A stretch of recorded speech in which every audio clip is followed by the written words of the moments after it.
What financial belief have people had that have quietly destroyed their lives and that they probably didn't even know about it? Wow.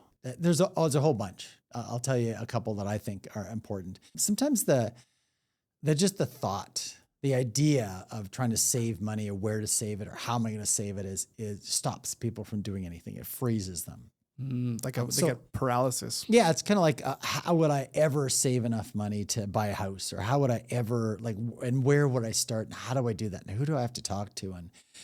And also, it's interesting, there was a comment made just this week for me about, sometimes people are afraid to open up to somebody, embarrassed a little bit that they haven't done the right things along the way. And there's a little bit of gray on my head. So, people would like, oh, I can't talk to him. He'll be too expensive or he'll be too knowledgeable. I'll be embarrassed in that conversation. So it's kind of like that. I'm not really ready to be vulnerable, I guess. And learn what I don't know, find out what I don't know. And so they try to use Google sometimes, and they don't know the questions to ask. And so then when the answers come, they don't really know how to interpret them. So that's one thing. I would say that from all of the work that I've done and all of the time I've spent with people, the number one mistake people make is they don't start taking the money out of their RSPs soon enough. Oh, really? Okay. They've saved and saved and saved, especially the generation I'm talking about here is that the baby boomers are moving into retirement, and they get into retirement. And even that generation prior to that, right? The elders, they won't start taking money from the RSP. The RSP was created for people to invest their money and get a tax break. Right. That was their belief. And that's what we've been told. That's what all the messaging used to say.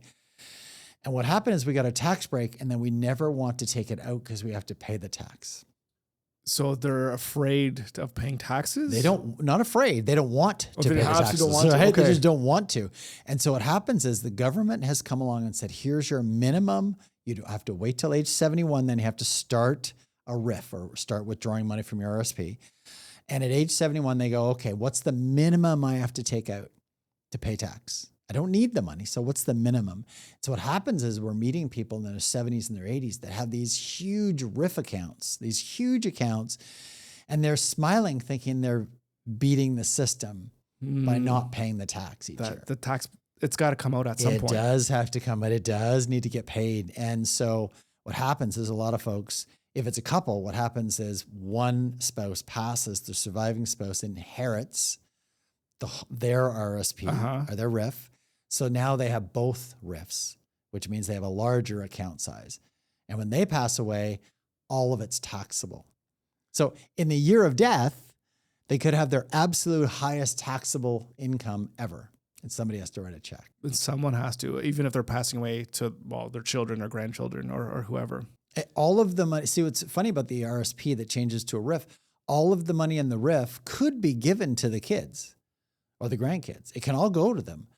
But CRA is over the shoulder and somebody has to pay the tax on it. Okay. The tax money has to come from somewhere. So when you're saying, let's back up a little bit to maybe explain this a little bit more. So when you're saying people don't take out money from their RSPs soon enough, how soon should they take it out? Well, if you have a retirement plan, which you should, right? Okay. Going into retirement, you should have something written down in a plan, work with a financial advisor. Generally what happens is that there's two schools of thought. Okay. And that's part of the problem. There's two schools of thought. The one is the financial advisor that says you should leave your money in your RSP as long as possible and not pay the tax. Okay. And they're out there. There's lots of them. That's not my world, but there's lots of them out there. I can have a healthy argument with those folks or the accountants that want to do that. There's the other school, and that's the one that I am in, which is as soon as you retire, you should be thinking about taking your money out as tax efficiently as possible, spreading the tax over years. You're taking the money out as regular income, kind of replacing your salary with this money that's coming out that's taxable to you. And it's okay to pay tax. You've got the tax break when it went in. It's okay to pay the tax when it comes out. It's funny because I know for me, I'm one of those people that I would have loved to avoid paying taxes as much as possible. I think most people are probably like that. Yeah, no one likes to pay taxes. But the idea, I guess, is the way that I think about it is that when you're younger, you're not making as much money And maybe it's better to pay taxes when you're younger as opposed to when you're older, when you want to have a higher salary. Like, is that something that people think about when they're planning for their retirement? It's kind of a weird thing, Odum. You've got this situation where society is telling you to start saving for retirement early, right? As early as you can. You start a job, and one of the things that they have is a perk. And the perk is they're going to match your RSP contribution, you know, a 3% match or something, where you are the employee is putting money in and the employer is matching that contribution. So you kind of start it early in this idea of saving money. And then as you get to tax season and into January, February, and you get your T-slips and you go, oh my gosh, I'm going to have to pay $1,000, $2,000, $3,000 in tax. But if I put money into an RSP, I don't pay tax. Right. So we get drawn in by this. I'm trying to reduce my taxes today so I don't have to pay tax. A lot of times the problem is exactly what you said. We put money in to save the taxes when we're in a lower income, and then we end up in retirement and we're in a higher income tax bracket. Right. We don't want that, right? The whole idea of the RSP strategically, again, in whichever school you're in, but the school I believe in, should try to reduce your taxes down to a certain level, but not below that level. You could still pay some taxes. It's okay, right? That's why it's a lot of planning that goes involved into all this stuff. Yeah. Important for people to think about. So, sorry. So I just wanted to finish off. So that is probably, and we'll talk about this later in today, but probably one of the things I see people that has what I would call aha moments. When we're teaching, I'm in a class, I'm in a presentation, and I talk about this, and they're sitting there, and the spouses are kind of elbowing each other, kind of saying, "What is he talking about? That's not our plan. That's our advisor said not to take money out of the accounts." And so they take money I think they take money from the wrong place. I see. Yeah. Okay. That's interesting. Yeah. Well, we're going to dive into it as well too, because I know there's some advice that I want to ask you while I have you here, maybe selfishly, about like my mother and her financial situation, but we'll dive into that. So we're talking a lot about RSPs and retirement. And before we get into that, for our listeners, can you maybe give them a little bit of a context for the work that you do and what it is that they need to know about you so that they can kind of understand, where we're going with this conversation today. Wow. Okay. I don't know if we have time to do the full bio, right? So as much time as we need. Just a little bit. I guess I'm the easy story that people understand is, I'm a financial advisor, certified financial planner, which is a CFP, which is sort of the industry standard for folks that have been. Okay. If you're doing any planning work or you got any tax structure, you're looking for a CFP. My background, I'm 31 years as a financial advisor. You've seen some stuff. I've helped a lot of people over the years. It's fun to sit and think about some people, and kind of wonder where they're at now, and advice that I've given and so on. And of course, seen a lot of clients come and go and pass, and it's interesting to see how things work out. But so my total focus is on education. Like whatever I'm doing, whether I'm sitting with somebody having a conversation, I'm trying to educate them, listening for their situation to try to figure out what little nuggets, what I can help with, how I can change their situation, make it better. Whether it's tax planning, whether it's investment planning, whether it's charitable giving, whatever it might be. Whether it's just situational, right? And where the money should go, in what accounts, how to save it, how to draw it out, how to get it to the next generation. Remember, there's only 3 things you can do with money. What's that? Right? Spend it, give it away, or pay tax. Spend it, give it away, or pay tax. I guess saving doesn't count because eventually you're going to have to spend it at some point. You're going to have to spend it, give it away, or pay tax. Okay. I don't like paying tax.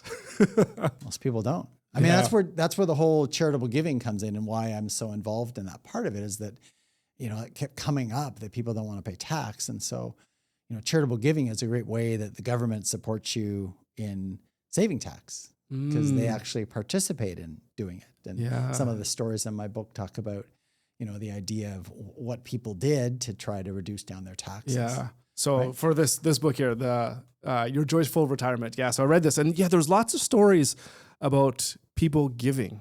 And I wanted to ask you, is that one of the primary strategies for lowering taxes, is to just kind of give the money away? But I mean, I think a lot of people, they do want to keep some of their money, but I guess if they're giving some away, they lower their taxes, and then do they get to pocket more money by doing that? Or? So there's a very important, so it's Maslow's theory, if, for folks that understand that the pyramid is you need to take care of yourself and your own needs first. That's number one. That's at the bottom, right? Shelter, food, security.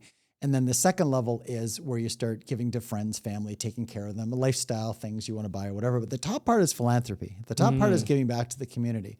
So if you're in such a place where you're taking care of your own needs, you've taken care of the people you care about, and you have the opportunity to give back to the community, that's when charity, that's when giving can start. That makes sense. It makes...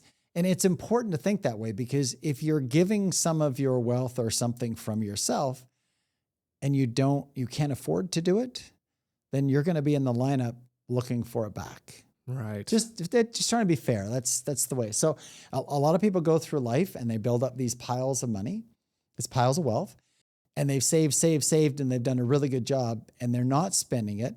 And we realize they're not going to spend it.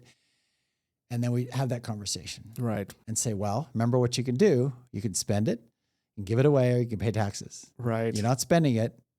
Are you going to give it away, or are you going to pay taxes? Yeah. And I guess most people would just decide that I would like to give to something that is important to me, whether it's to the environment or environmental cause, or whether it's to a group or charity that they know that they feel like that they want to support that work that people are doing. Lots of conversations about that around folks who have given very little during their life.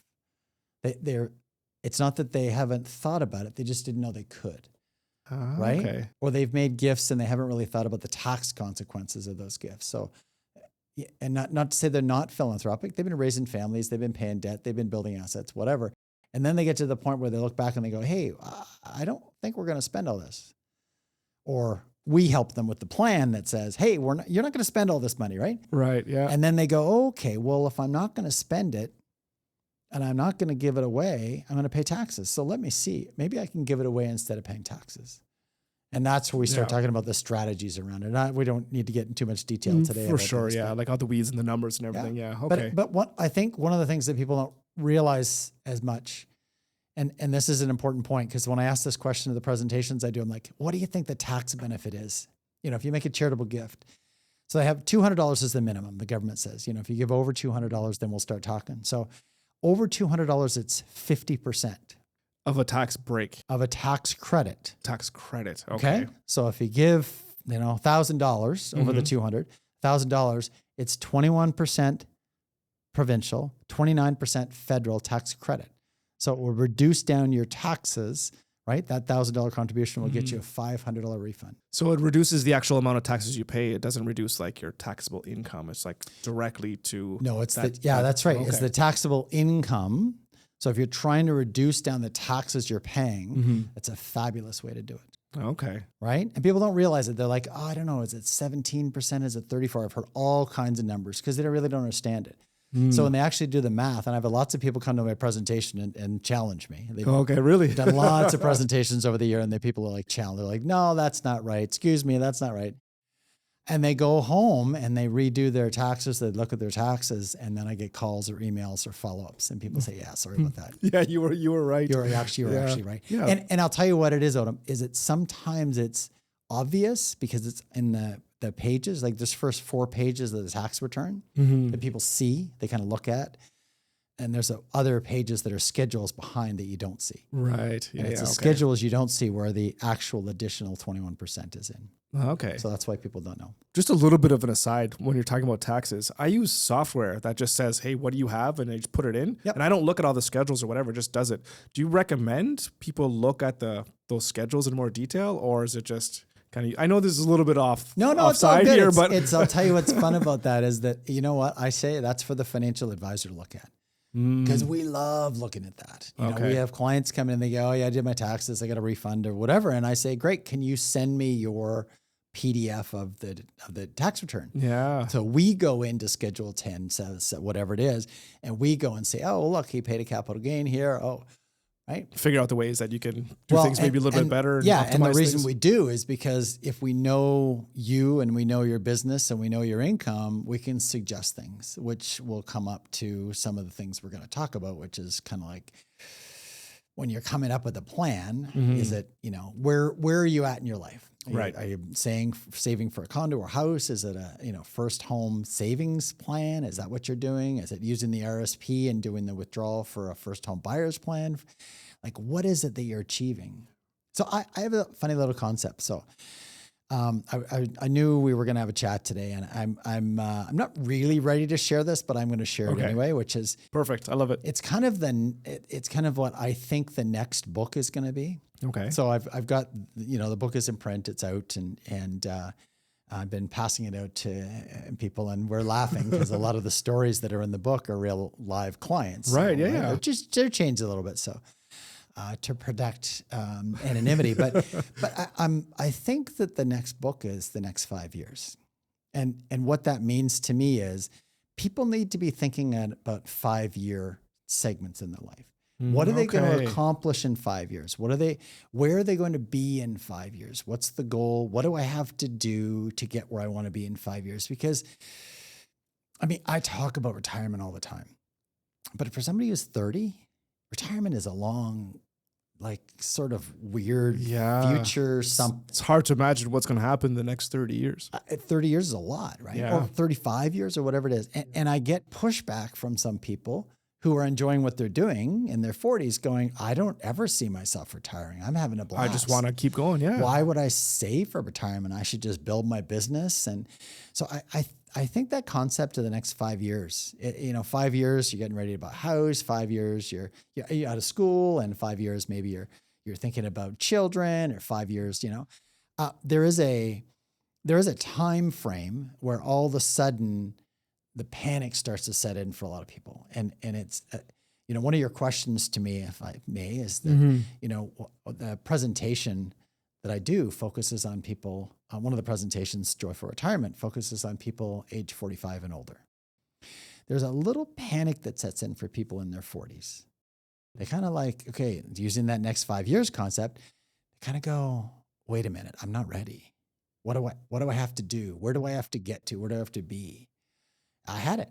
I was 47. I had it. I was like, oh my, kids are in high school and are not even yet. And I was panicking. I was like, oh no, I've used my assets to build a business instead of putting them in RSPs. And sure, that sounds like a smart thing to do, but when there's not a lot of money in investments, you start to panic. So I hear you. I'm in the same boat. I'm 45, just going to turn 46, and everything is going into this business, right? So it's like, okay, well, and I love what you're saying about the next 5 years, because that's what I'm thinking about right now. I'm like, if I can build this business into something really successful in the next 5 years, then I could really start to get some more assets and bring in some more revenue. Right. And then I could figure out what to do for retirement and for the kids and all that kind of stuff. So yeah, it's smaller chunks as opposed to the big thing. Because the big thing is it's almost overwhelming. But at 45, you could see yourself doing this. That's true. Yeah. Right? So it's like, well, I don't know, I'm having fun. So, but I'll tell you, at some point in time, it's going to be nice not to have to work. Yeah. I'm not there yet. That's true. Right? Yeah. Because I still enjoy working. I still enjoy what I'm doing. Do you think you'll ever get there? I don't know. It's a funny thing. I was laughing today because I kind of tried a little bit of it 2 years ago. I was, we took off, went down south for a couple of months, and I went down to Florida and spent some time kind of away from the business and away from everybody. And we kind of missed it and realized that we didn't want to be gone that long. And I got back and felt like I was disengaged with my business. And so really needed to be pulled back in. And that's where the book came from, is that it was, the stories were there. I needed to write them. Realized that my favorite thing, I really, had some time to think about it. My favorite thing is to educate people, right? I mean, I've already said that to you. My favorite thing is that aha moment when I'm sharing something and the people go, right? It just clicks in their mind and you see it and you're like, Well, I did a good job. Yeah. So I had a conversation with a client who read my book, and they call in and they said, next time you're in, you have to show me how to open a banana. And I was like, what? I was like, where did that come from? Right? I was like, I mean, I do it. He didn't see my presentation. So, and of course it's in the book and the story of flipping the banana over and it's a joke thing. It's kind of funny, but it does throw people off and allows them, maybe is it their left brain or their right brain? I can't remember which. I think the left is more analytical. The right is more creative. So, I don't know. Could be reversed. Could be. one or the other. Brains. Yeah, exactly. Okay. That's, I have that same thought as well too, is that I don't feel like the idea of not having anything to do and just sitting around, like, I mean, going on vacation is nice, but to be in just a tropical place and being at the beach and playing tennis all the time, it's fun for a bit, but I like interacting with people. I love what I'm doing, and I don't see myself wanting to stop. So, do a lot of people come to you and they factor that into their retirement plans? They're like, you know what? I don't want to just quit everything. So is that like they're still working? So is that something that you take into account? I want to say it depends. That's my favorite answer. Yeah. It depends, because a lot of times, like an engineer comes in, right? And they're responsible for signing off on drawings. But what happens is over the years, that responsibility, even though they have the credentials, the company moves that responsibility to younger engineers. So it takes that kind of responsibility away. Then they kind of work part-time. Then they're a consultant and they kind of retire. But they've been an engineer. That's what they are. That's who they are, right? Mm-hmm. Now they're a gardener. Now they're still an engineer in their mind, right? Yeah. They're not working. But people need to have something in retirement. And a huge mistake people make is that they're so excited and so anxious to retire, and they've got this date. They don't like what they're doing, so they've got this set out, and an age is coming, and a time is coming, and I get to retire, and then they retire, and they're 6 months into it, and they realize that they're not on vacation anymore, and now they have life. And what is life? They don't have their contacts at work. They don't have their regular, people they see. They don't have the discussions around the, so to speak, water cooler in the kitchen and so on, and they miss it. Yeah. And they get lonely. It's almost as if their sense of purpose is gone. Huge word. And whether you love your job or don't like your job, you have to have purpose in your life. Yeah. You have to be feeling like you're purposeful in this world. So 100%. And it's hard though, because I think most people, one of the reasons I started this podcast was to help people try to find out what makes sense for them. What makes people unconventional, and talk to them, and then hopefully they can inspire other people to go out and get what they want. But I think a lot of people have a really hard time finding that sense of purpose. They do. And so do I. I mean, I feel like I'm just starting to find mine at 45, right? Which is crazy. All right, let's dive back a little bit, if we can, a little bit back into your past. And I just want to talk about money real quick, because obviously you've been doing financial planning for 31 years. Is there any time in your life where money has caused like really big stress for you? And, is that something that kind of steered you down the path to wanting to becoming or to get into finance? I've always had a strange relationship with money. It's never really bothered me. I traveled to Australia a couple of times, came back with, huge credit card debts, and was like, I'll just go to work and pay it off. And I never really stressed about it. Okay. I've had times when I've had no money in my life, virtually, nothing. But I go to work and make some money and continue on. I would say that in the one inflection point for me of not having money, and now I'm married. That's different. Now I'm married, have a mortgage, have responsibilities, decided to become a financial advisor. I'm in the business for a few months. I'm not making any money, not able to actually pay my bills. And back in the old days, I know this sounds funny to some folks, but my $29 maritime tell and tell bill, which included maritime. That's like the old before bell. So maritime tell and tell bill came in for $29, and I couldn't afford to pay it. That's how tight money was. Yeah. Back in those days, you wrote a check, for the listeners that remember those days, and you would mail your check in to pay your bill. Also, maritime tell and tell used to call you if you were a month late. Oh, really? Okay. On the phone? On the phone, yeah. This is pre-internet. And so they called.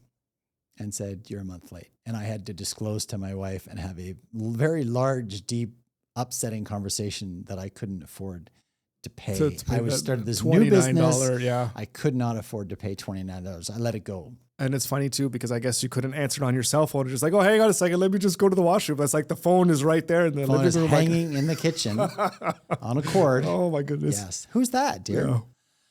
So that was probably, that was a huge turning point, and we'll come back to that. I think maybe a couple of times in the conversation today, but I would say that in, the one thing that drove me on, when I was in high school, I always thought I'd be a business owner. It's really strange. Okay. I always thought, hey, I'm going to be a business owner. Not because I really understood what that meant, but I never could see myself in a position, working for somebody else. I always thought that I'd own the company and run the company. And then it was, I did obviously, and along the way work in lots of places and was, salesperson. I was a cook and I did all kinds of jobs, right? Younger. But there was a time when I first met our financial advisor. So you know the story, you read the book. So, I went to a presentation at David Chilton's out in Campbell River, BC. And I wanted to talk about him too, because he's like almost a Canadian icon in terms of in finance. He's the wealthy barber. Yeah, the wealthy barber. He's awesome. And his, I met him when he had his self-published book stacked up in his dining room and trying to vlog it, because there's no internet, right? Yeah, right. So he's going coast to coast trying to sell his book. So anyway, he did the presentation. I got hooked. I read the book. We met our first financial advisor, and I'm not married. She's my fiance. We're engaged, and we went to see our first financial advisor, and I came out of the meeting, and at the meeting he had us sign up for an RRSP. Oh, wow. So and smart. It was 10%. So, our commitment was $500 a month at the time. So we were doing $500 a month, which at the time we thought was a huge amount of money. Like, there's no way we can afford to do this. Right. And he said, even seems like a pretty big amount even now today. It was a big amount. And he said, look, do it for 3 months. I'll call you in 3 months. And if it's too much, we'll reduce it. This is the financial advisor. There. Okay. Yeah. So we signed up. It was 9% fee up front. For the purchases. That's what not the same today. Okay. 9% up front, which meant the $500, 9% came off that. And I walked out of the meeting and I looked at my fiance, I looked at Tracy, and I said, I think I'd like to do that. That guy gets to help people and deal with money. Those are two of the things I love doing. At the time, I was a salesperson. I was working at a steel company. I really, that was a big memory for me and for her. She remembered that. Was working in sales something that you really enjoyed in terms of talking to people and interacting with people and wanting to help people? Yeah. Hopefully you're selling a good product that you actually believe in, that is going to help them. Yeah. And I don't think it matters what the product is. I think a good salesperson is filling a need.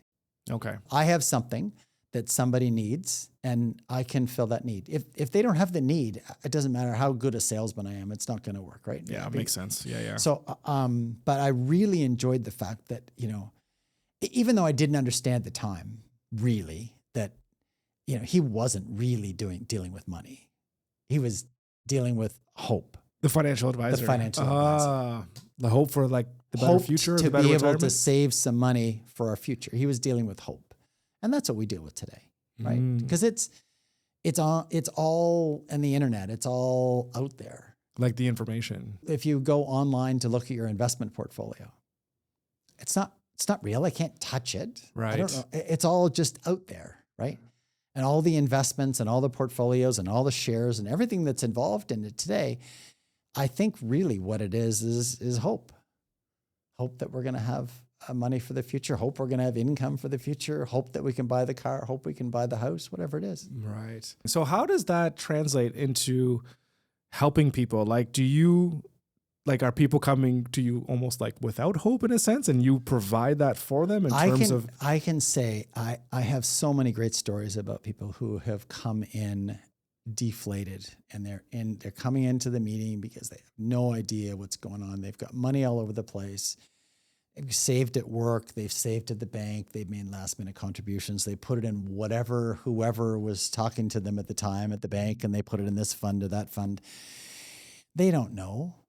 They have no idea whether they have enough money. And they come in and we sit down and go through a plan. Not knowing how much money you have and not being Well, they do, but they don't really know if it's enough, right? And so we do a plan up, and in the plan, we can actually show them how much they have, and then what they're going to, what Canada Pension Plan's going to, come in at, what's old age security, when it's going to start, how to take money out of the RSPs into a RIF. And all of a sudden, they brighten up. The shoulders all of a sudden seem to relax a little bit. The tightness around their face. They're like, are we going to be okay? And that's hope. Maybe a little bit of clarity. I don't know. A lot of clarity.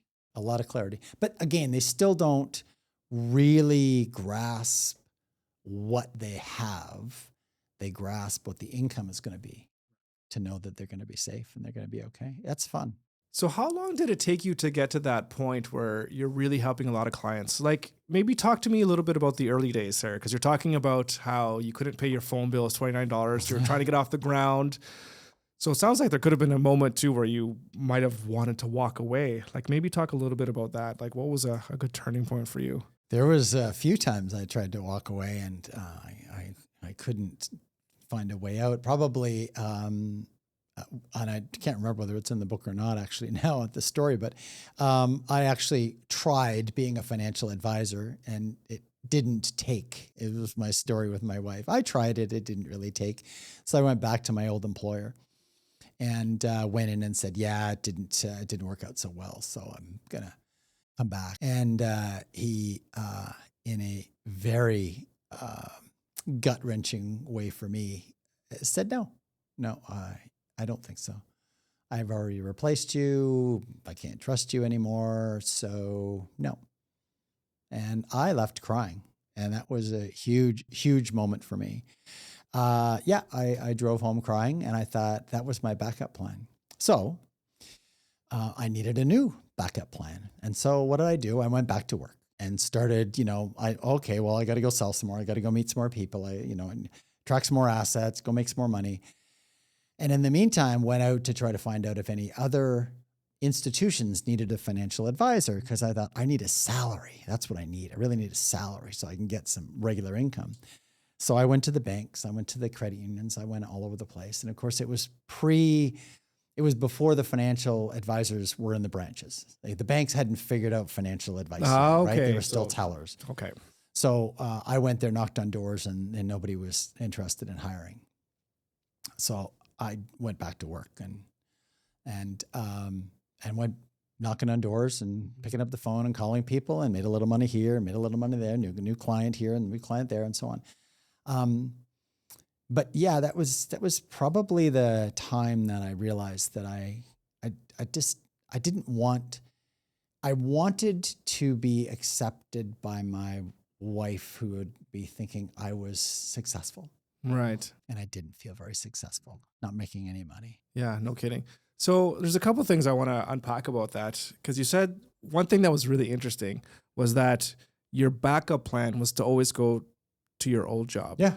In a way, do you think that held you back from really giving it 100% to make it work? No.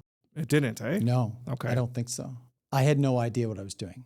Like, I started off as a financial advisor with a company, basically said, go get licensed and come into the office, and here's a phone and here's a desk. Make the calls. No training, no list, no advice, no coaching, nothing. Nothing, eh? So and 100% commission, I'd imagine. 100% commission. So yeah. and they took a big chunk of it. So it was a portion of the commission. So and it was just the time when the industry was transitioning away from the 9% up front. So they changed from 9% to 5% up front. And so that was a pretty big deal. And so it's 5% up front for investments, and then people had to hold them for 7 years in the investment. So most RSPs were fine with that. You get paid 5% up front. And so I'm doing the math constantly on the money that's coming in, what that 5% commission is, how much my branch is taking, and how much I'm getting. I still have some pretty good records of that. So was the math really bad in terms of you'd have to get a lot of clients to be able to make a good living? Yeah. And I'll tell you at the beginning, so I had a lot of contacts. I came out of a job where I knew a lot of people in Burnside. I took on this new financial advisor role and I went back to my contacts, reached out to them. In the old days, we phoned people.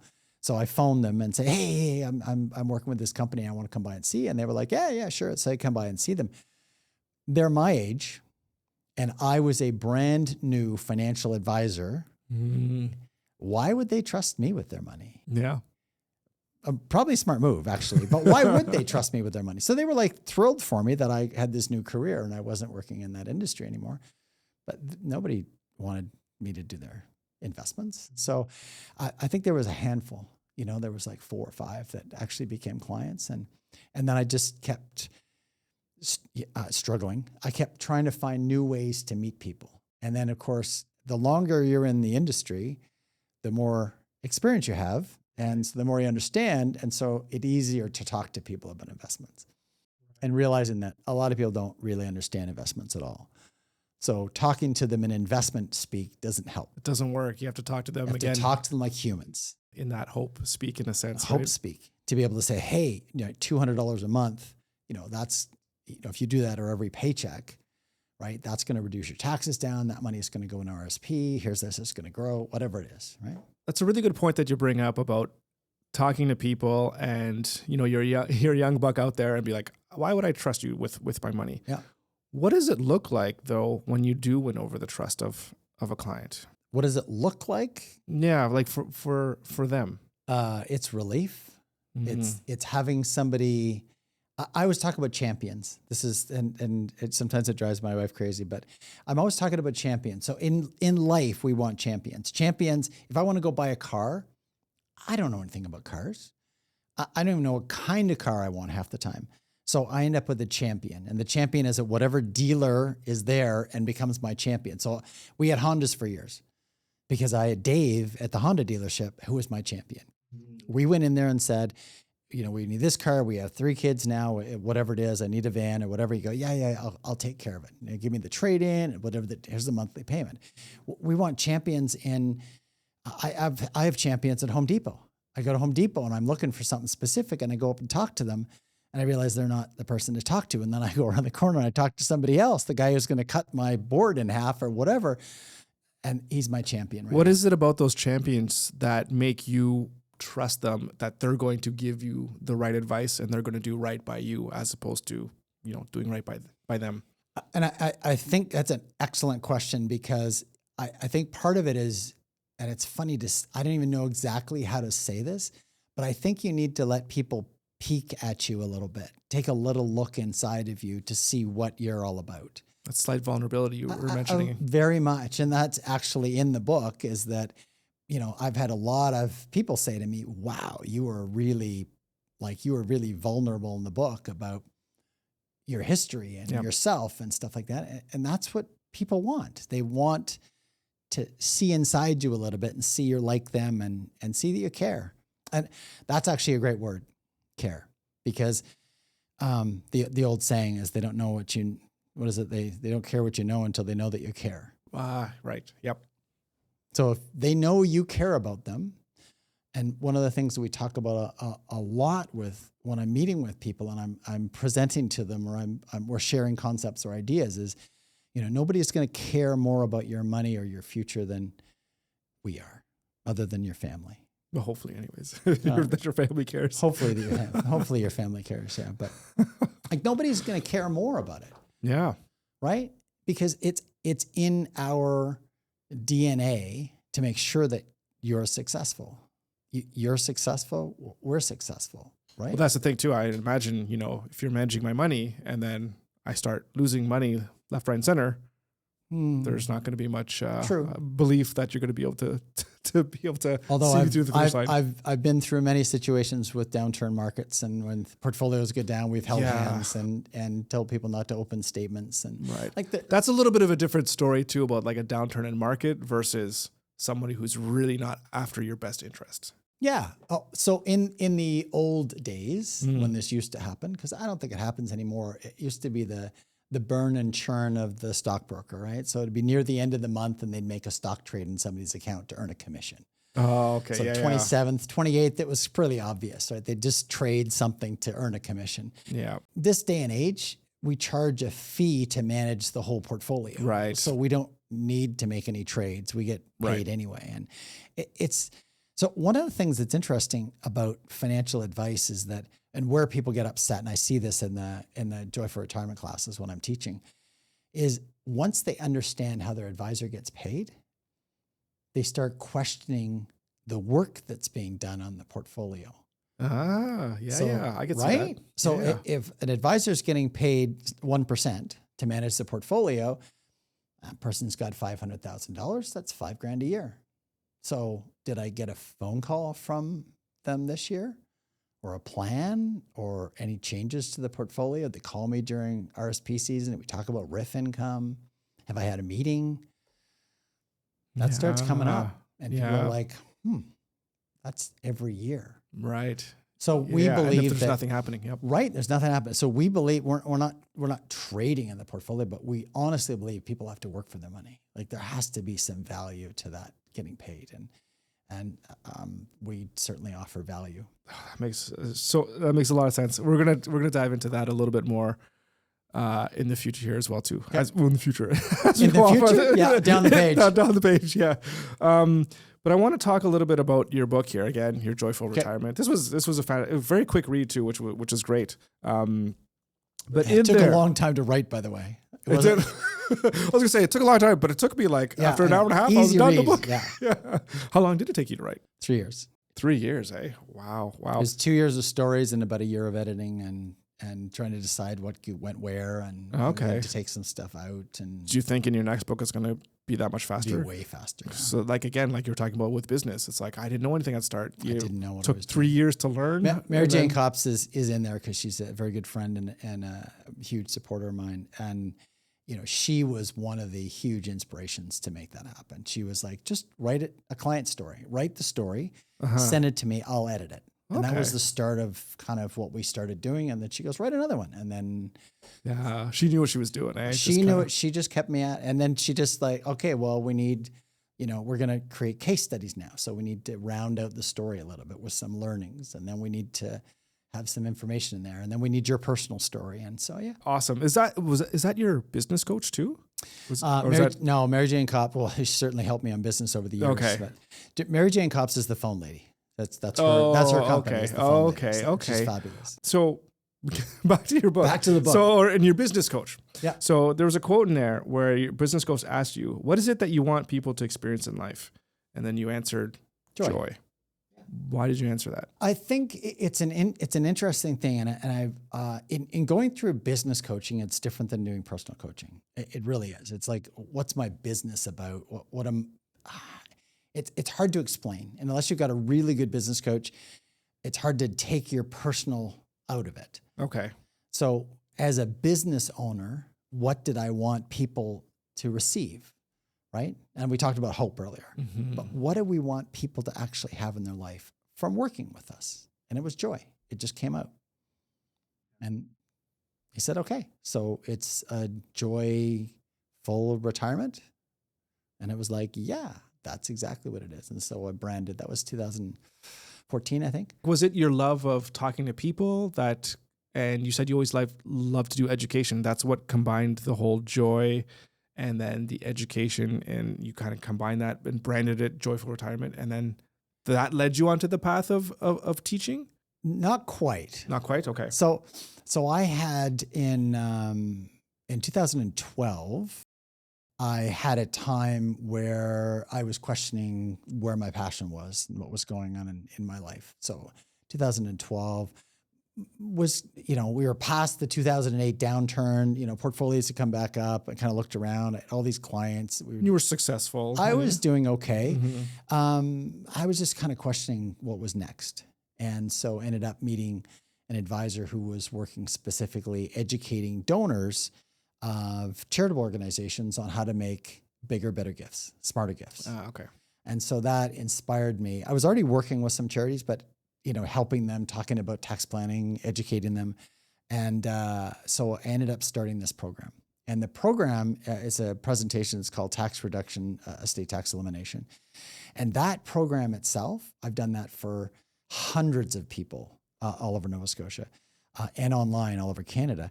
That program itself is where the charity gets to present me as the tax expert to their donors, which I have a little bit of knowledge in that area. And so the donors get to hear how they could be making bigger, better gifts, how they could strategically change things up in their portfolio. And then a bunch of them go back to their financial advisors, right? And have that conversation. Say, I just learned about giving these, stocks and how that's going to save me tax. And we don't need to go into all that today, but it's very important and very good structure and strategy. So that started me in 2012. Business coach in 2014, as I was like, okay, I want to do more. Right. I got this group. I'd like to do more. And I actually looked all over Canada for a retirement course. I scoured Canada because there's a few in the US where financial advisors teach the public about retirement planning. And there's none in Canada. There's absolutely none in Canada. None. And this is even after this the is financial crash. So you'd think that there'd be something out there. I looked everywhere. Wow. I actually called financial advisors who had on their website that they did financial education. And I'm like, what course? Like can I get that course? What was your education? And they were like, no, but if you find one, let me know. Oh my goodness. Yeah, it was crazy. So I was really passionate about the education part of it. And that just made me more passionate. Well, I was going to say there's probably like an entrepreneur, business owner switch that went on there. There was a little bit, but there was also just the simple, well, if there's nothing out there, then I'm just going to create something. And so I took a bunch of the information of the structure of how they did it in the US. And I created my own brand in Canada called Joyful Retirement. And of course, I have a very good coach, a very good marketing coach that works with me. And we talked about things, how it's set up. And she does all of the online, all of the social media, all of that stuff. She's a whiz. She's absolute amazing at that. And so we worked together and created the course and created the marketing platform and got it all set up. And then we said, okay. And we sent the invitations out. To your list of clients and whoever? No, it was the public. So to the public. We dropped 20,000 leaflets and thought, we'll see what happens. And people started signing up. That's started paying $95. They got a leaflet that said retirement planning course at Mount St. Vincent University, and they started signing up. I was like, oh, okay. And this is to go in person, or this was online? An in-person class. Yeah, it's 2014. So the course was successful. Within a year, we had people from all over Canada calling us, other financial advisors, saying, I want that. Yeah, I want you to do that for me. And so we started doing it. And Joyful Retirement started licensing advisors across Canada, right from Victoria to St. John's. Hugely successful for 5 years. For 5 years, okay. Till 2020. Yeah. Something happened there. 45 classes scheduled in 2020 across Canada within about 3 months. And then something happened, and the pandemic just shut you down, pretty hard. Well, the university shut down, right? I think the last class I did live was I went out to Victoria to visit my dad in March of 2020. Mm-hmm. So it was March 7th, 2020, and I did a class. And it was just as people were like social distancing. So I had a class full of people that were all trying to stay apart from each other, right? Jumped on the plane, came home, and by the 15th, the office was shut down. And at the end of the month, everything was shut down. So, what did you learn from doing that? Because this is something new for you, I imagine. Like you're teaching courses, and it's like a different type of business, right? It's like almost you're selling a product. I guess you could say you're selling products with financial products, but do you know what I mean? Like you're going out there, you're teaching people, you're doing some licensing agreements with other teachers. Like how was that experience for you in just in business overall? So I was in setting up the program, we were figuring it out. There was no template to go from. So we were figuring out how to license people, contracts. We were figuring out what the pricing should be. Of course, we never charged enough. But of course, the licensee thought it was too much, and we knew it wasn't enough. But we wanted to get going. I mean, some of the licensees had just amazing results, but they didn't. So I'm going to talk about this in two different versions. Okay, they had amazing results because their city wanted this information. The city would want, the people in their town wanted the information. They signed up like crazy. They'd fill these classes. The advisor had the class, basically showed up, presented the class, and then their job was to make sure that anybody who had questions and wanted to follow up with the advisor got a meeting. Yeah. And the advisors did a terrible job at following up. Not that they didn't follow up, but they didn't know how to talk to people who weren't referrals. See, our business is set up where we get referrals. Right. And so we have a happy client and they say, hey, you should go see Glenn. You should go see Jessica. You should go see them because they do a great job. Yeah. They come in and they see us. They're pre-sold. They already have somebody who said, hey, you should deal with them. When you've got somebody that comes from a presentation, they like you, they think you're smart, but you need to know how to turn them over into getting hope. Seeing the vulnerability, opening yourself up to have that conversation to say, I can help you. And we had a lot of advisors who weren't very good at that. Oh, okay. So would that a lot of our licensees who did the class weren't very good at that part of it. So if you had to do it again, would you do anything differently in terms of training those licensees or having? I tried. I did some training with them and a few of them caught on and a few of them understood, how to do things and got better at it. But it was not part of the course. So where are you right now with Joyful Retirement? Like, are people still? I'm almost there. I'm just kidding. Oh no, yeah, that's right. Yeah, almost there. Where am I? The company. In terms of the business, because you're not. Are you still teaching? No, at least we're not. Locally, No, we're not okay, teaching. Yeah, we're not teaching. The challenge after COVID, we've tried a few times to have classes, and we get sparse interest in a live class, and I don't think that's. I think this is the way people are buying differently, right? Yep. You're putting $95 down for something, and we are moving to a space where people want instant gratification for their purchase. Right. Yeah. Why is Amazon Prime so wonderful? Is because I order it today and it's at my doorstep 2 or 3 days from now. Yep. Or tomorrow. Yeah. With the education idea, the class itself was 2 nights. 6 hours, 5.5, 6 hours of education. And that's only $95. That's $95. Yeah. And you get a workbook. And so it was a lot of information in a short period of time, but a long period of time. People have a problem now, or they see a problem and they want to find an instant fix. So what Joyful Retirement, where we're at right now with the company is, we're working on quicker fixes to people's problems. Okay. Rather than a general information for the masses. And I don't know if that's going to work, but without people ready to come back to class. And I can tell you that kind of the funny story is that we still get signups from people. People still sign up from classes from 2020. Oh, okay. So they find information online. Somewhere online. They come across this link. This class is going. I had 2 for March 7th West.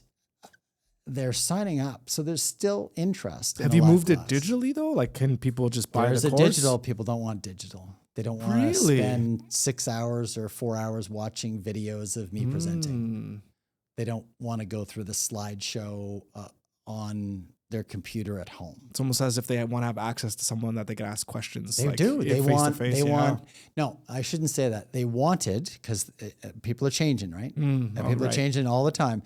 What they wanted 10 years ago is they wanted the live instructor. They wanted the classroom feel. I'm getting ready to retire. I'd like to go back to class to learn how to do it and what I should be thinking about. And it was absolutely, awesome. If you go on Joyful Retirement seminars, all the reviews of people who attended the classes. Yeah, I saw some of them. Yeah. Amazing, it was cool to see. Amazing. It's 5,500 students across Canada who just got such huge benefit from it. From their own advisors, from new advisors, the instructors, whoever it was, and we have instructors still asking us when we're going to start classes again, and just say no. Gotta say no. That's funny. Can I just ask you real quick? I think went over this, but maybe I'll just ask it again. You're focusing on people that are retiring, like that are 45 plus. Why is it that you specifically decided to kind of focus your career on helping people in that certain age group? I went through a few stages, and how I got to kind of retirees is, so I went through a stage where I started off with group RSP plans. I was going into businesses and setting up the group RSP plans. And, I get 8 or 10 employees that would sign up and do $200 a month or something. $200 a month at, 5% commission once a month. There's a little bit of cash there, but it's not enough to make a career on that. You got to have a lot of people. And so I went kind of from doing that. And then I ended up working with a lawyer and an accountant, and we did presentations at night on estate planning. In the afternoon on estate planning. Okay. So we'd have like a 2:00 session at, the yacht club or something. And so we would invite, there used to be a book out where you used to be able to go find the people in the neighborhood and find out what they did. Oh, really? Yeah, I can't remember the name of it. It was Rogers, or I know it's not the name of it, but it was something like that. It had a specific name, and it was like the Bible. It was like somebody's personal, where they worked or if they were retired. Like it was. And this was a legal thing? This was a legal thing. This is like the phone book on steroids. Wow. Yeah. So I had a lady who did calling, and she would go, you can't get it. You have to go to the library and look at it. So she would go to the library and handwrite for a whole neighborhood, right? Streets in the neighborhood. And then she would pick up the phone and she would call them and say, hey, we're having a estate planning, and this guy's retired, and this guy's retired, so on. And so we would fill a room and we would get clients, and that was good. It was a lot of work. It was good. It worked out well, but I realized that they were a lot of older clients. And I went, okay, so there's a sweet spot somewhere between these two. These are folks that have money, right? But their time frame is shorter. These are a younger group, don't have money yet, so they got a long time frame. Right. So I ended up kind of going somewhere in the middle and saying, what can I do to help people? And so I kind of became a specialist on the retirement, how to retire, when to retirement, when to retire, how to take money out from which accounts, and so on.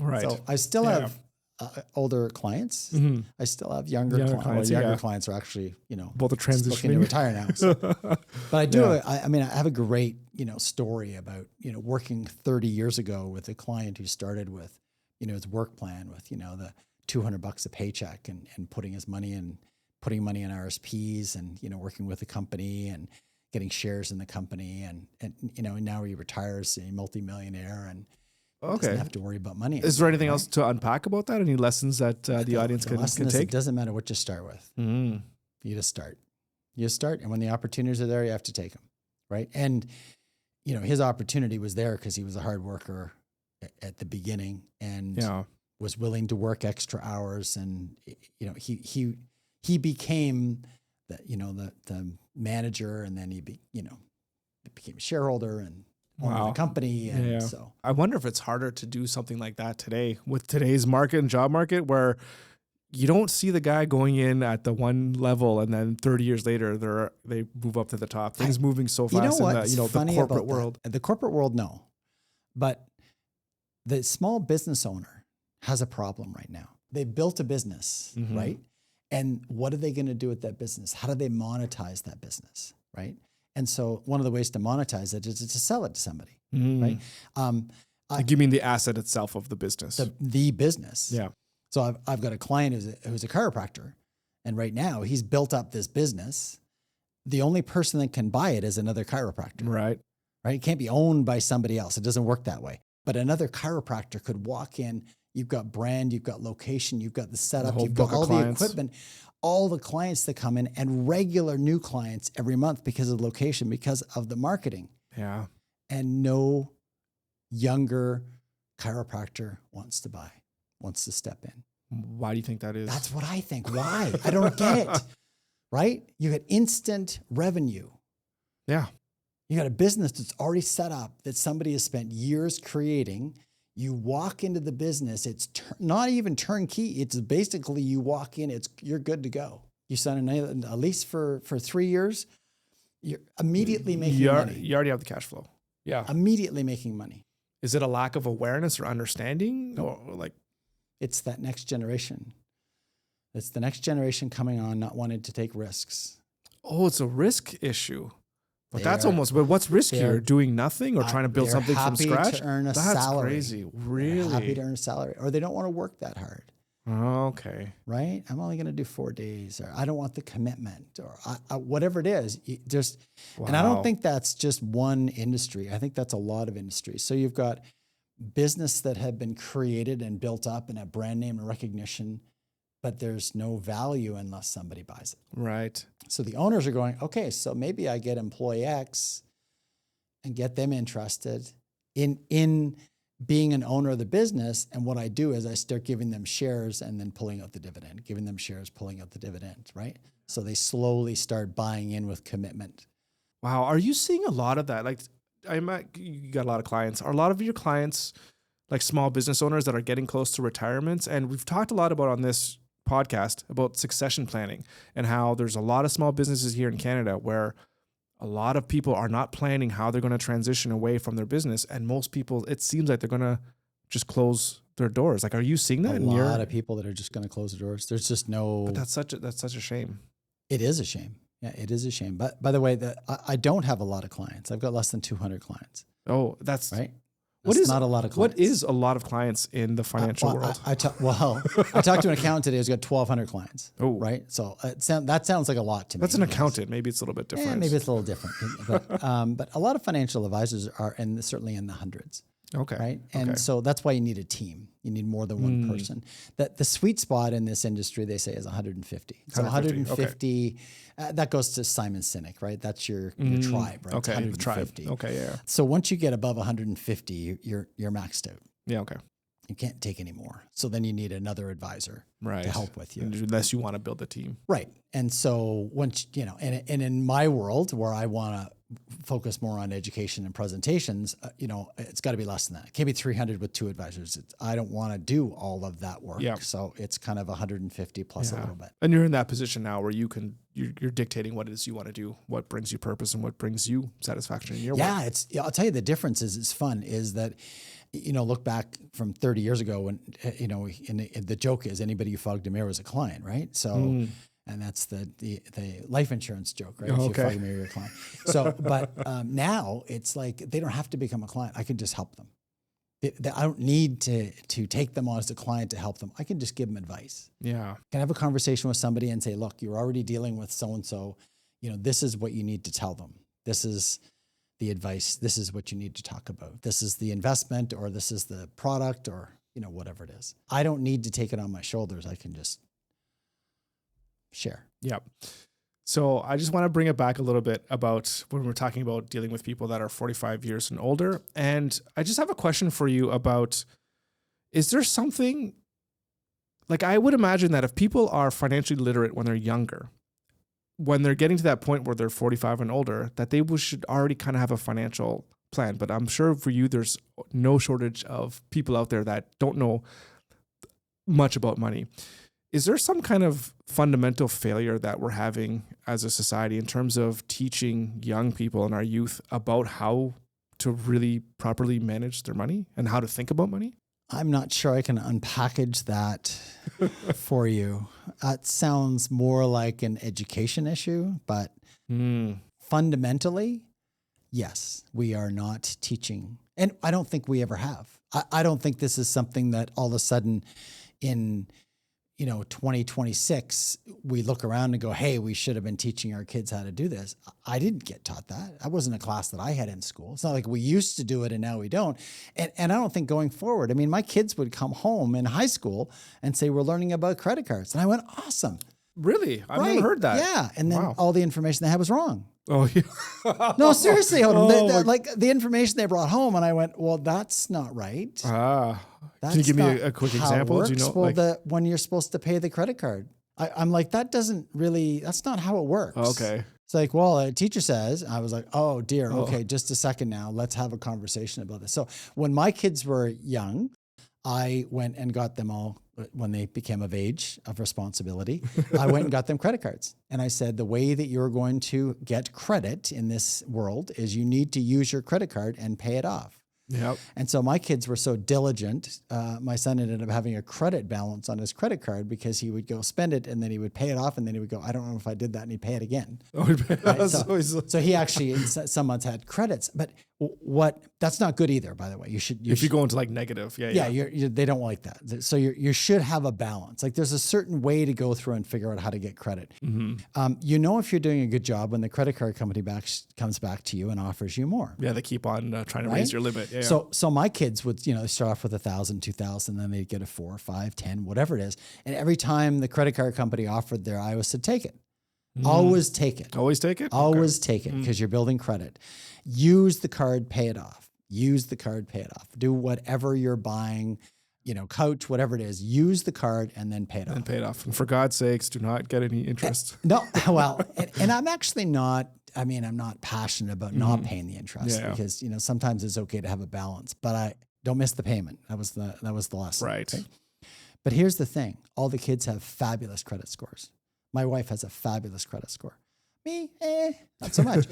but only because I did miss a couple of payments, right? When you look at that for starting the kids off, if the parents don't understand how to use credit and the parents don't understand the financial world, they're not going to get their kids off on the right foot. Yes, I'm a little bit biased here because I do have a little bent into it, but seriously, you need to start the kids off. And so, kids using, getting line of credit set up, having their loans, making sure they're making their payments on loans, using their credit cards, it's so funny because when I was young, it was a checking and a savings account in the bank, right?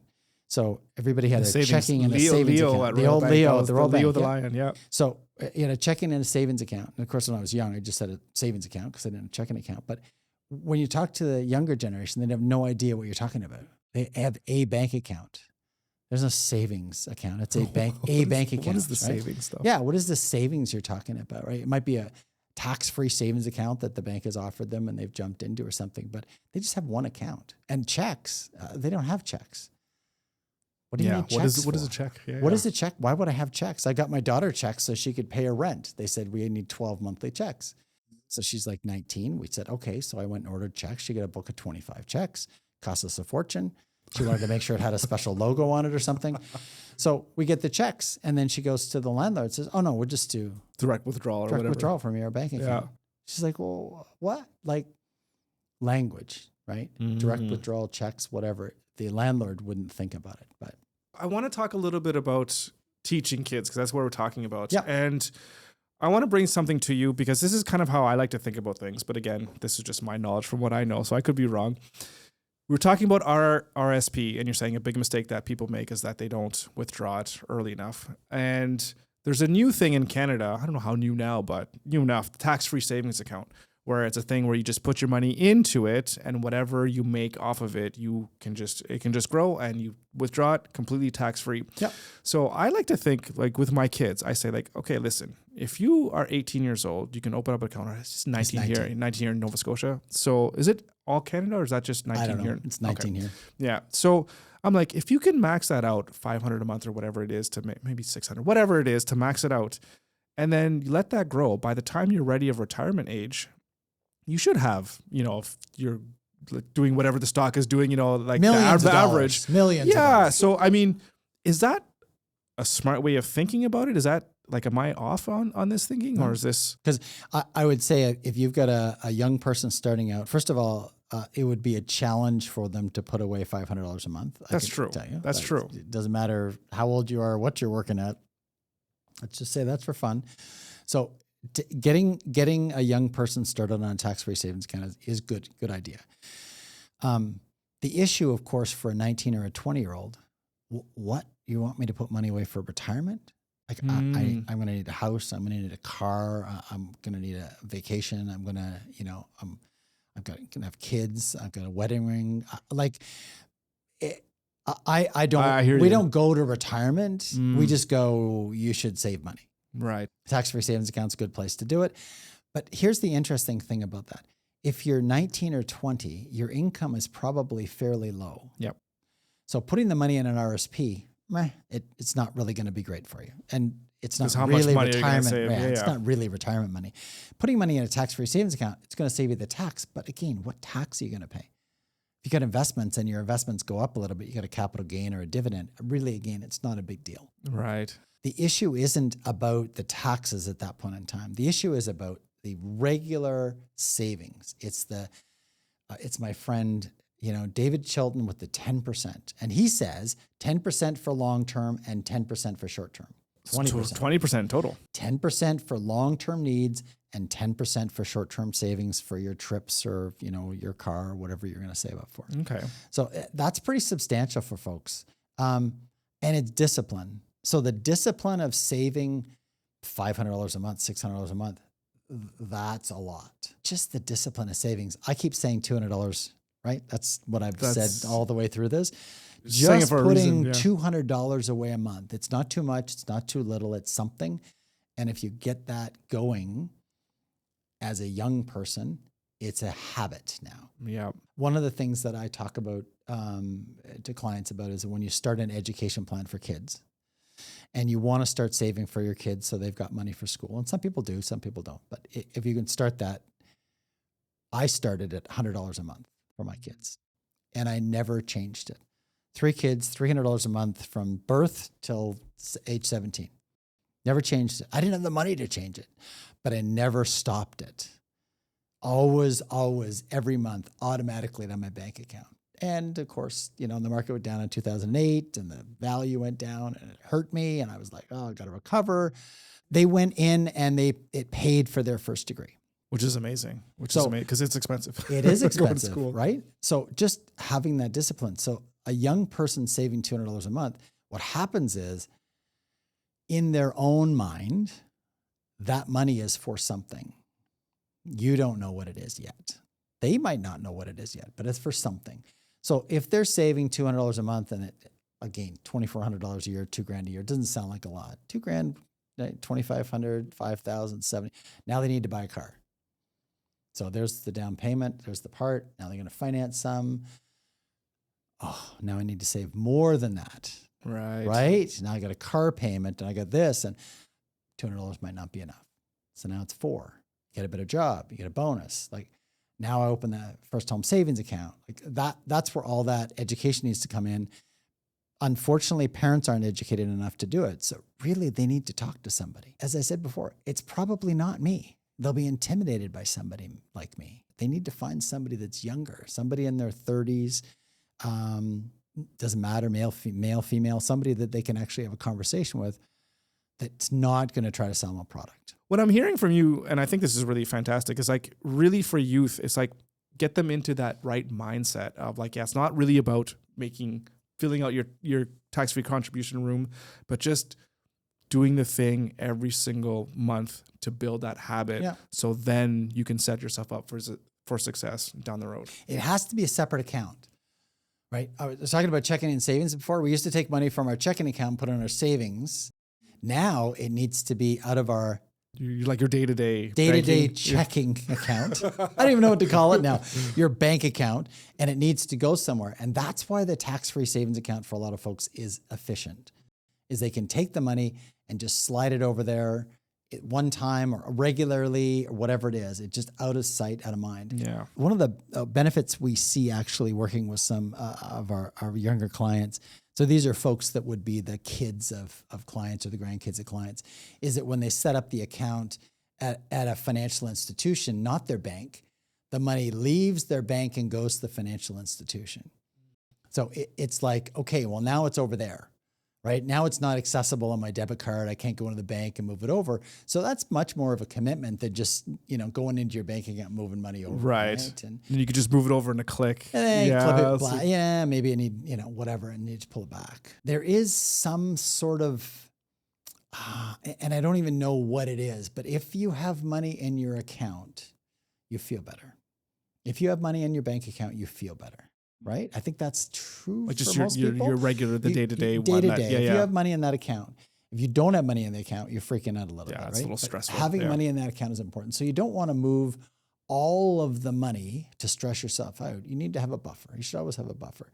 But there is also something empowering to have an investment account or a savings account or money that's not accessible quickly.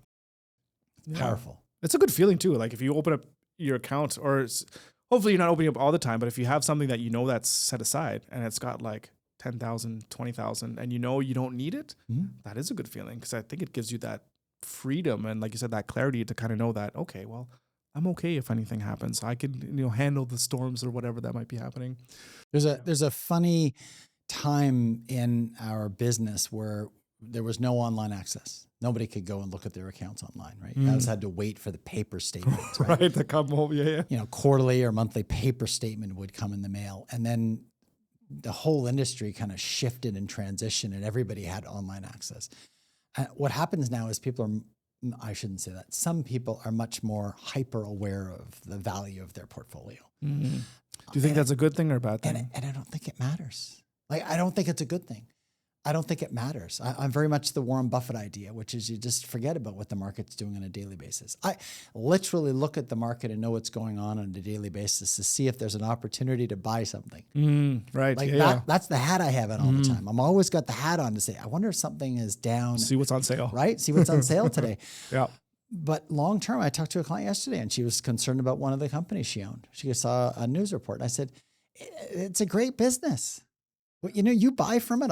My wife buys from it. Like, why? Like owning Costco stock or whatever. Don't worry about the day-to-day. It's the day-to-day price, right? It's going to fluctuate. And so I'm not sure that online is a good thing because, once again, it gives us this impression that we're up or down, and it doesn't really matter until you need the money. Until you need the money. Yeah. Then it's more important.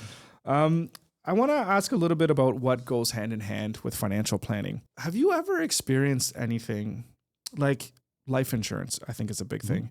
Have you ever experienced, and do you offer life insurance? I'll just ask you this. Do you do that as part of your... I have a funny story for you today. Okay. So 5:00 this morning, I'm lying in bed thinking about a new client that we met who doesn't have life insurance and 2 young kids. And so it doesn't happen that often, but sometimes I get sucked into thinking about, they don't have insurance. What can happen? They need it. How would they do it inside the company, personally, join first to die? How much should they have? How young are the kids? Whatever. And I think it's a very, very important of all financial planning, because we can have the best plan for savings, and going back to, David Chilton's idea of, pay yourself first and 10%, you put the money away and you build it up. And then what happens? Life throws you a curve. Right. So, disability insurance, critical illness insurance, life insurance, all of those things should be looked at as to mitigate the risk of something happening in your situation. And sometimes it's actually insurance for your business as well. Right. Is that if you can't work, sure, there might be disability. If you work for a company, there might be disability insurance. But if you own a business and your business still has expenses, I had disability insurance for my business for a long time. Because if I couldn't work and create the income, my business still had expenses. I still had staff and ongoing expenses. So I had that. And it's probably something I need to look into, I think. Just a total suggestion that maybe if we're talking about that. And here's the funny thing. I mean, I've delivered checks for folks, either life insurance checks to families. I've delivered critical illness checks to people who have got sick with cancer and this pays out. Most important thing I've learned is you can never buy too much insurance. Nobody ever says, "Oh, that's too much. The check is too large." Yeah, right. Even people who don't need the money because life has changed along the way and they bought something years ago and it's still in place and they don't really need it anymore. What I always say is if there's a strategy around it or it makes sense, then you keep it. And if there isn't, then let it go. There's no point in having it. So, but nobody says the check's too big, take it back. Yeah. Especially widows. No kidding, eh? Is there like a limit or like a minimum that you kind of recommend for somebody that is, this is a personal question for me. Here he goes. Because I'm like, it's me and my wife. I work. I'm the only one who brings in the money. And we got the 2 kids, almost 19 and 17 Oh, now. wow. Okay. And like I have my life insurance package, but is there like a minimum amount that you say that you would kind of recommend of what to get? Like, do you consider, I guess, what's your lifestyle? Kind of how much, you know what I mean? Like, It depends. Yeah, that's why I. You know that was coming. Yeah. I'll give you the advice, but it depends. And here's the thing: you try to figure out, and there's all sort of calculators in it. But I've learned to do a lot of stuff in my head over the years because I'm pretty good at math. So you figure out what's the income that's going to be missed, right? So if you pass away today, what's your wife? What's your kids? What are they going to need? What's income are they going to need to replace your income? And then how big a pot of money does it need to be to create that income for them? Ooh, in perpetuity, I guess. It depends on what you want. Well, it depends on what you want. Yeah. Right? So just a sec. So you only want it to last 5 years? Right? Like you have to think about these things. So, okay, so the kids are going to be home for maybe the next 5 years or 7 or 10, and then your wife's going to need support. So is your RRSP, is your investments, is your portfolio big enough that will take over? Right. And likely not if you're 45, you're still in the building mode. So then that has to be replaced as well. Right. So that's why it depends. Yeah. I know for us, what I did is I calculated like 10 years. 10 years. For now. Yeah. If you get 10, but now I'm it thinking, should be like, life. well, what's going to happen for? Yeah, but if you got enough, if you got a big enough pile for 10 years. The money that she would get if I died would be enough for 10 years. Okay. Is what I'm saying. Oh, I see. Okay. Yeah. So, but then I'm like, well, then what happens after 10 years? Because then I was like, you could figure out something, but I just don't want to leave her in that situation. So you're like, oh no. No, I feel like not enough. We need to know. No, I know, but these are the things that I don't really. So it's kind of cool because there's a whole bunch of things, and I say it depends because sometimes people have insurance inside the business and the corporation, and then sometimes they have insurance outside the corporation. And sometimes they have old policies, a joint policy or something that they bought for the mortgage or whatever it's still around. People don't generally have too much insurance in my world when I meet people. It's not like they pull out policies and say, oh yeah, I got this, I got all of this too much. Not generally. They'll pull out a couple of policies maybe and they'll go, yeah, I'm not sure why I bought this or whatever. And one's like, 25,000, it's 250 and 500 or something. And it's like, what were you hoping to do with this?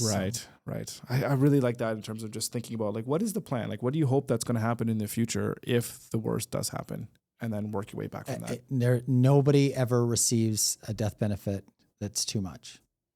And insurance is cheap. That's the crazy thing. We will spend more time and effort and money to plan our vacation than we will to plan our demise. Isn't that crazy? It is. That is insane. It is. Speaking of which, I wanted to ask you another personal question. Yeah.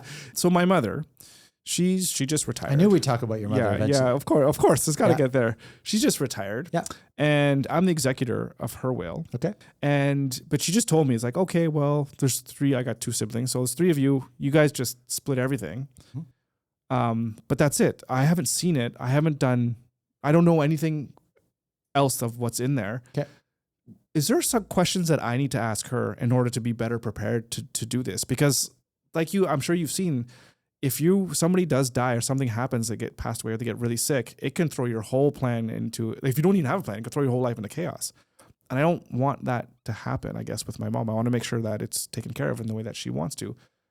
Should I do something here or? Yeah. So there's a couple things to think about with your mom or anybody's mom and I suggest this, it's actually one of the chapters of the book is that, you should actually have a copy of the will. I mean, I know it's sometimes a hard conversation for a child and, with a parent and so on, but if you're the executor, first of all, you should know where the will is, the original. I do know where that is. and you should have a copy in case you can't get the original right now. That makes a whole lot of sense. So if your sister, brother, you got 3 siblings? 2. A brother and a sister, yeah. Yeah. So there's 3 of you. So one of them asks you a question about the will. That's fine. That's their prerogative, whatever. There's the beneficiary. They can ask you that. But what if mom has mentioned the 3 of you, but not mentioned your children? Maybe she's got gifts in for your children, but she don't want to tell you. So wait till you open the will to take a look at it. Maybe you'll see it so later. There might be like a surprise. Maybe like a little surprise of money. So the important thing is, and I'm making that up because I don't know, but the important thing is that you as the executor should see that will. You should know where the assets are. You should know where the income is. You should have an idea generally who her accountant is, who her lawyer is, you should know who her financial advisor is. You should, if you're the executor, you should get a little more information. Okay. We did a program a few years ago where we had a lawyer actually come in and talk about the role of, I think it was 2 years ago in the fall, where we had Jessica Lyle come in from Touchstone Legal, and she came in and talked about, Tanya Butler, I think, was there with her. So 2 lawyers come in and talk about the issues about being an executor, right? So what we had is we had clients come in, they were either bringing their executor or they were the executor and bringing their parent in. Oh, right. Okay. So we had, these tables of, families that came in and talked. And then, so the lawyers were talking about, they had a chance to ask questions. But one of the biggest things is that there seems to be a secrecy around estates and wills. And there isn't. Like when you actually talk to your mom about it, she just didn't think you were interested. It's quite possible. Yeah, I see. It could be a very light conversation where you say, yeah, you know what? I did this podcast with this guy today, and he said, I should probably take a look at the will so I kind of know what's in it, so I'm prepared. Not that you're going anywhere, not that you're dying today, but he usually recommends that for his clients. So, And again, who's the accountant? Who's the lawyer? What are the contacts? Who's the financial advisor? Are you going to owe money? Yeah. Yeah. That's a good question. If a parent owes money and they die, does that debt transfer to children automatically? It doesn't, eh? Someone told me that it did. I'm like, oh, wait a minute. What if a parent just goes crazy and just accumulates a bunch of debt? So I'm not a lawyer and I do not give legal advice. I have personal experience with this, and no, it does not transfer to the child. Okay. It's not the child's debt. Right. Whether it's a child or an executor of the estate, it's not their debt. So if the estate is without assets to pay its debts, then the creditors do not get paid. If it's a case where, so I'll bring my mother into this. Oh, of course, she's not going anywhere, of course. But say she's got $100,000 in her assets, and then she's got a $100,000 debt. That debt has to get paid off first before it gets split to us kids. Yes. So the executor would go through, and a couple of things, the taxes have to be paid too. Right. So the last tax. Right. As an executor, you would make the final tax return, right? And have that all cleared. And you would have a letter from CRA to say it's cleared. Then you would distribute the assets. And that's why it's really important to get paying down withdrawing from your RRSP so that you don't die with a big chunk of money in there. Look at you, you're listening. To get a big bill at the end. Yeah. Right. So as the executor, it would be your responsibility to do the taxes. So it's your responsibility to do her final return, right? So you would do the final return, close it off, you get the letter from CRA. But if she's got a large RIF account, that's going to come in as taxable income in that 1 year. Right. And so you, as the executor, are writing the check to CRA. Right. Okay. And sometimes that check is like, I would sit down with, clients in a family meeting and talk about it. Say, who's the executor? Oh, okay, it's you, Sally. Are you prepared to write a $600,000 check to CRA? Yeah. And of course, mom and dad are like, what are you saying? Right? Yeah. And well, that's what we figure out the tax liability is going to be, How should we maybe take a look at it in a different way? Sally's like freaking out because, she's like, I can't write a check that big. Yeah, no kidding, eh? That's crazy. So you have to pay those taxes regardless of whether the estate is in like a negative. You know what I mean? Like if there's more just a liabilities second. Just a sec. There's two different things you're talking about. You're talking about taxes owing. And if there's taxes owing, there must be assets. Right. For taxes to be, or income for taxes to be owing. Right. And on the other side, there's debt. So she might have a credit card bill or something like that. Mm-hmm. So the magic of this is that the RSP is cashed in. Okay. You have the cash from the RSP and you give the government half of it for the debt, for their taxes owing. Right. And the rest goes to pay off the debt. Okay. So government is always first to get their money back. Yeah, they're usually. Okay. That's maybe it's getting a little into the weeds here. Because even if you pay the debt off, they still have to get paid. If you pay the debt off in mom's estate, CRA doesn't care. They still have to get paid. They still have to get paid, eh? They don't care if there's no money for the beneficiaries. Yeah. That's not their issue. They still have to get paid. They just want the government. They're not a beneficiary. They're a liability. Yeah. There's something that has to be. Yeah. So, and again, it's not legal advice, For sure. Or tax advice in that sense. No advice whatsoever. No advice. Just general knowledge. Yeah. Is there anything that you'd want to say to the audience in order to prepare about, like death, like wills, estate planning? Is there anything else that you want to mention that might be important for them to consider? Yes, they should have a will and all those things. A plan. Yes, they should have all of that. Just get it done. I just go back to, the whole idea of the purpose of the Joy for Retirement plan, whether it's an income plan, estate plan, tax plan, whatever plan we're doing for people. The important part of it is we gather all the information and everybody is different. That's what's so fun about doing it. Every situation is different. We've seen them all. Whether they're trying to create $3,000 a month or $5,000 a month or $8,000 a month or whatever it is, and 3 to 5, 3 to 6 is kind of normal after tax income. Standard. That's about standard for most people. So when somebody needs 8, 9, or 10, we're questioning what the liability is and what they're thinking they're spending money on. But sometimes they do have expenses that are higher. But all of it goes back to, it doesn't matter what your situation is. You need to have something written down to follow. Yeah. You need to have that booklet, that piece of paper with a PDF, whatever it is you're following, because 5 years out, it's going to be different. You're going to have to do it again. Maybe 2 years out, you're going to have to do it again. So is there a will? Is there life insurance? How is the structure? Who is going to get the money? Does the executor know? All these things we've been talking about today. All comes back to the plan. And the stat that I usually talk about is 2 in 10 Canadians have actual written financial plan. 2 in 10. That's 20%. 20%. That's not a lot. So I like to say it the other way, which is 80% of Canadians have nothing like a written plan, nothing close to a written plan. And here they are going through life and retirement and estate planning. And stuff happens. And that's why lawyers are so busy in the estate planning world, right? Is people are dying without wills and everything is a mess. And that could get messy. Oh my goodness. One thing I would just want to mention about that I do, that I think is really important, and it might seem trivial, but passwords and to get into accounts. Like what I do have a password manager that's, software in it, but there's a master password. So I have that and I have it kept away so that Andrea knows if something happens, she can get access to my accounts, because getting access to certain accounts can be a nightmare once someone dies try to get into it.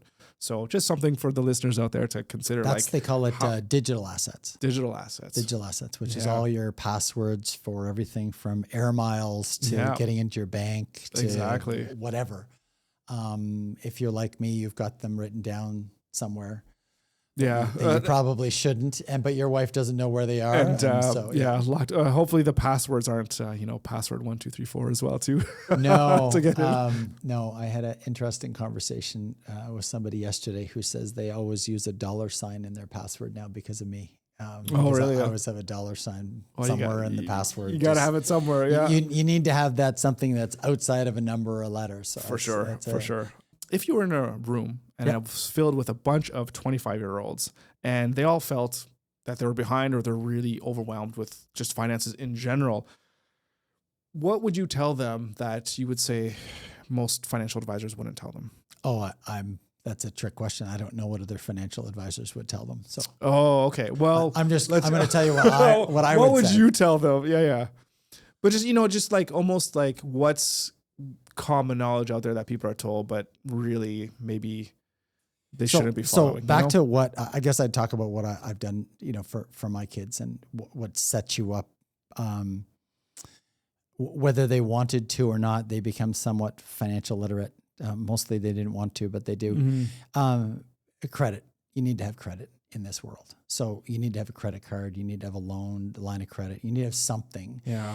Because as you move through life and you're looking to buy a car, you're looking to get a mortgage, whatever it is, first thing they do is check your credit score. And the great thing is the apps that we use now for our banking, so many of them have check your credit score. You can check. And you can go to TransUnion or whatever it is and you can check your credit score. That's why I know mine's not as high as it could be.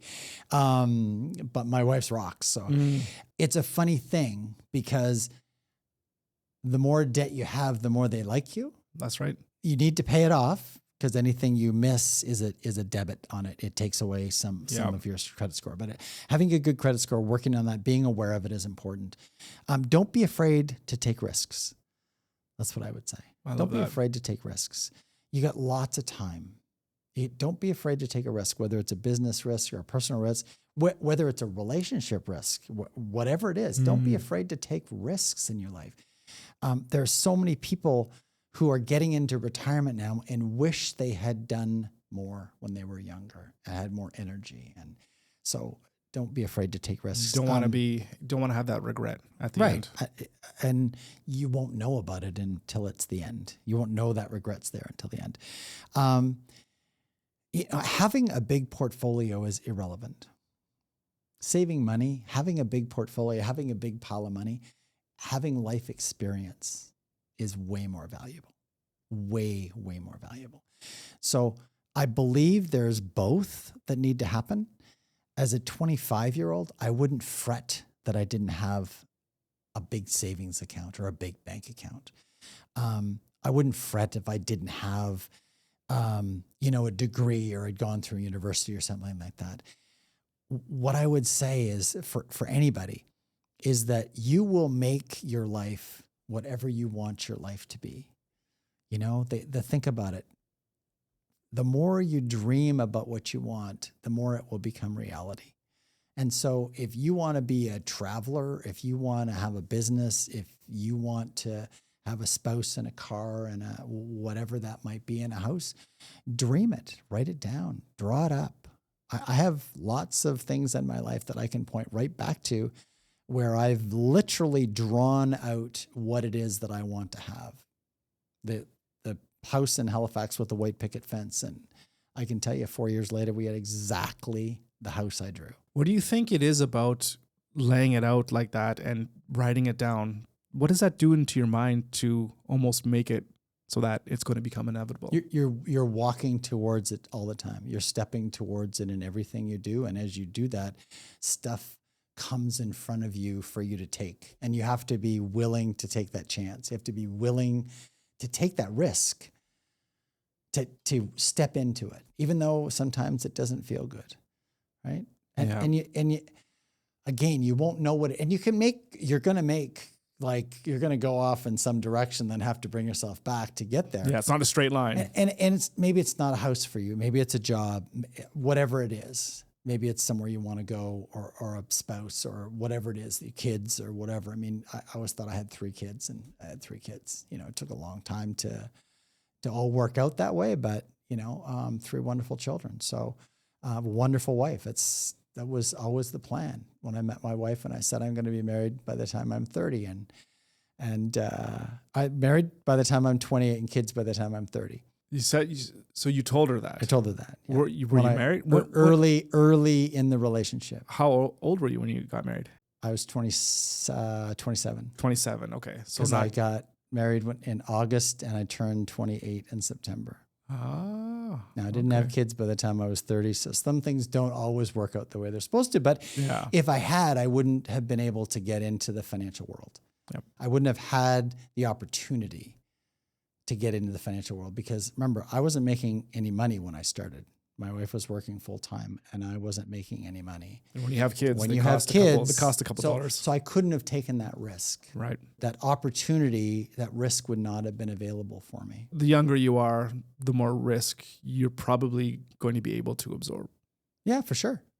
If you're a young person and you make a mistake, you can weave and whatever, right? Yeah. And I really think that kids these days, I say kids, I mean, people in their 20s. I think social media has taught them not to take risks. And I don't know how it's done that, but they have to be right and perfect the first time. They can't take risks and make mistakes. I'm like, oh my gosh, the number of mistakes I made. Maybe that's just how social media is, because you look at everything on there, everything's perfect. Their life looks perfect. Everything looks just great. And it's like, this is just, I woke up this morning looking like this, all the filters and with makeup or whatever. Pool and my house and my beautiful view and all that stuff. Yeah, no, that's not reality. Yeah, my goodness. The reality is living in starting out in a 1-room bachelor pad on the bottom floor because that's all you can afford while you're working. 8 other guys you're living with and sharing one bathroom. Back to the university days. So I don't want my kids to experience that. Like I don't want them to have to experience all of what I experienced. But some of it they need to find out. Mom and dad need to step back and let them fall on their face and find some of their own ways. And your experiences are what led you to become who you are today. Of course. Yeah. So I actually wouldn't change a thing. There's people always say, oh, what would you do different? If you go back and do it again or whatever, it's like, what would you do different? I don't think there's anything I would do different. I've learned, from each of the mistakes, and there needs to be struggle. So. There needs to be struggle in life, because that's how you overcome and you get better. I still, it's funny because I'm in, for me, probably one of the reasons that you were attracted to me when we first met as, hey, I think this guy'd be great on the podcast, is I'm in an absolute sweet spot in my life. I'm successful enough that I don't have to worry. And I feel like I'm just getting started still on, teaching. And, I'm going up to the Valley next week to do a presentation for the Valley Regional Hospital, and talking to donors about making gifts and tax the donations. The tax reduction presentation. And I get so jazzed up about that. I'm just going to have so many people that are going to be like learning and making a difference in their lives because of it. So it's fun. That's awesome. So thank you so much for sharing your story and sharing all these wonderful insights and whatever. Yeah, absolutely. This was fantastic. And I hope people, if there's one person even that's listening to this, going to be like, yeah, you know what? I'm going to take some risks. I'm going to go ahead. I'm going to write down what I want, and I'm going to do it. And then hopefully we'll hear a message from them, be like, I remember I listened to you guys and I did it, which is amazing. Glenn, cool. Thank you so much for coming. It was an absolute pleasure to talk to you.